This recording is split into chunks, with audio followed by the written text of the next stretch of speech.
Oklahoma heads to Provo for the first time to face BYU. Here's a quick breakdown of each team's current status, keys to victory, and final prediction for the game. The Sooners were finally able to put it all together again. Let's start with the offense. I won't lie, Dillon Gabriel looked shaky at first. He missed a couple receivers and I thought we might be seeing the slow collapse of this offense. However, he turned it around quickly, and in a big way. 423 through the air for 5 touchdowns, 50 on the ground for 8. For those of us who aren't math whizzes, that's over 470 yards of offense and 8 touchdowns. 8, like the number on his jersey, which was a school record. And to break a record like that at Oklahoma is impressive considering the history of talent that has stepped on Owen Field. The best part of his performance was his accuracy downfield. On passes thrown 20 yards beyond the line of scrimmage, DG went 5 of 7 for 167 yards and a touchdown. 10 of 16 for 187 and 4 scores on passes between 10 and 20 yards downfield. And shout out to Jeff Lebby, who I've been critical of since he stepped foot in Norman.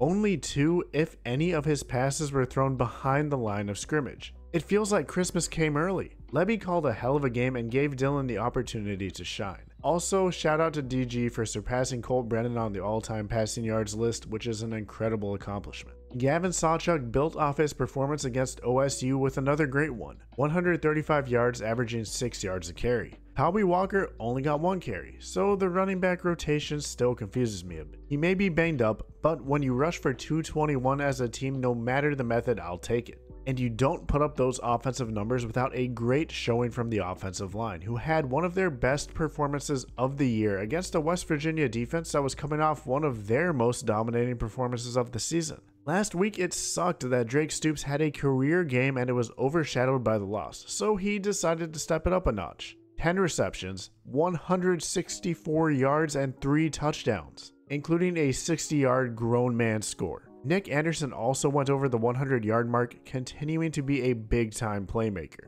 Stogner got involved as well, finally reaching the end zone, which was great to see. When it comes to the offense as a whole, I have nothing but good things to say. They took advantage of nearly every opportunity the OU defense gave them, finally playing some complimentary football, opened the half with a touchdown drive, and put up nearly 650 yards and 59 points. The only thing that bothers me is, where has this been the past 2 weeks? Because if the offense performed to its potential, you're playing for a shot at the college football playoff these next 2 weeks, instead of hoping for a team to stumble to sneak into the Big 12 title game. I won't lie, the first drive of the game had me nervous. West Virginia effortlessly drove down the field for a touchdown, and I thought we were on track for another disappointment. However, the defense quickly turned it around and didn't look back. In back-to-back losses to Kansas and OSU, the defensive line failed to produce the push that has been critical to the success of the defense as a whole, netting 0 sacks and 6 total TFLs combined. Despite not sacking Garrett Green, the defense had 8 TFLs against West Virginia, which in large part is due to the improved play of the defensive line.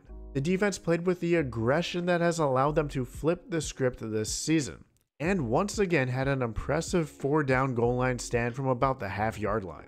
I feel more confident with this defense stopping a team in the red zone than I do any other place on the field. Another key to Oklahoma's success on defense has been generating turnovers, and OU excelled again, forcing 2 interceptions and 2 turnovers on downs, winning the overall turnover battle 4-1. All of this was key to Oklahoma limiting the West Virginia offense, one that had been averaging nearly 38 points per game in their past 4 to just 20 points.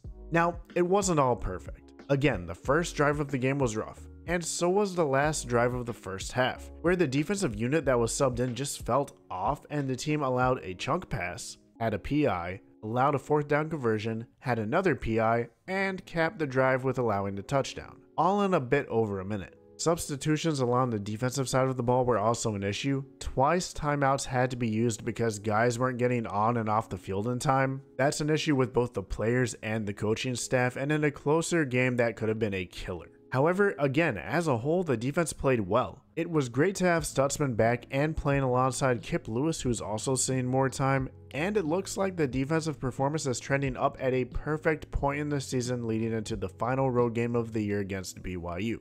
The past few weeks have not been kind to the Cougars. The BYU offense headed into a Week 8 matchup with Texas, averaging a respectable 27.5 points per game. In the past 3 weeks, they have scored 26 points. combined. Starting quarterback Kendon Slovis has been banged up and has missed the past 2 games. In his place, Jake Retzlaff has started and struggled, throwing for 314 yards, 1 touchdown, and 2 interceptions in his 2 appearances. Slovis has sustained multiple injuries, including some to his throwing arm, where as early as last week he was having pain trying to grip the ball. That's not a good sign for the BYU QB room, and while there may be a chance he plays, it's highly doubtful he would be at 100%. But a lot can change in a week. There isn't much to talk about when it comes to the BYU run game. They rank 124th in the nation in rush yards per game at 90.5. Freshman LJ Martin leads the team with just under 500 yards and 4 touchdowns on the year. Now, the good news for Cougars fans is that Retzlaff can use his mobility to help in the run game, and they did put up nearly 200 yards rushing last week against Iowa State. It's not a strong point of the offense, but may need to be leaned on a bit with Slovis out. Receivers Chase Roberts and Eastern Michigan transfer Darius Lassiter lead the team in touchdowns with 4 each, and have been 2 of the best performers on the Cougars offense. Unfortunately, Lassiter was hurt and didn't play last week against Iowa State, but may return this week. Tight end Isaac Rex is also a threat in the pass game, second on the team in receptions and receiving yards. The BYU offense as a whole has struggled, second to last in the Big 12 in pass yards per game, last in rush yards per game, and last in points per game. They will have to hope that the home crowd gives them the juice they need against the Sooners in a morning matchup, or the game could get out of hand early. Last year, Coach Kalani Sitake fired nearly his entire defensive staff, and the results have been pretty similar. Although you could say that with moving to the Big 12 and having to play an arguably more difficult schedule, it could be seen as an improvement. It's another situation where through the first half of the season they played alright, allowing 24 points per game, but have allowed 39 points per game in their last 3.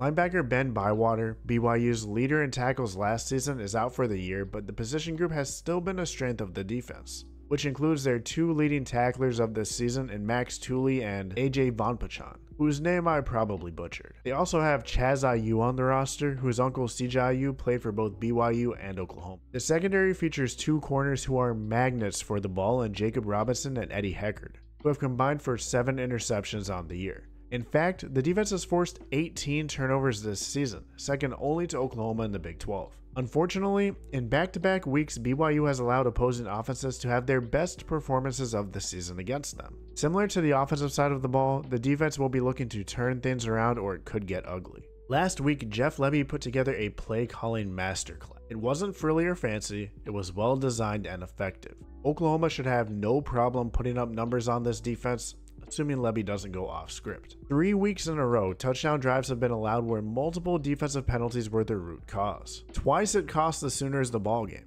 Last week it didn't. Hopefully this game isn't close enough for it to matter, but regardless, the team has to play with more discipline moving forward if it wants to contend for titles in the future. Oklahoma has gone 3 straight games without recording a sack. Given that this is a Brent Venables defense, that shouldn't be the case.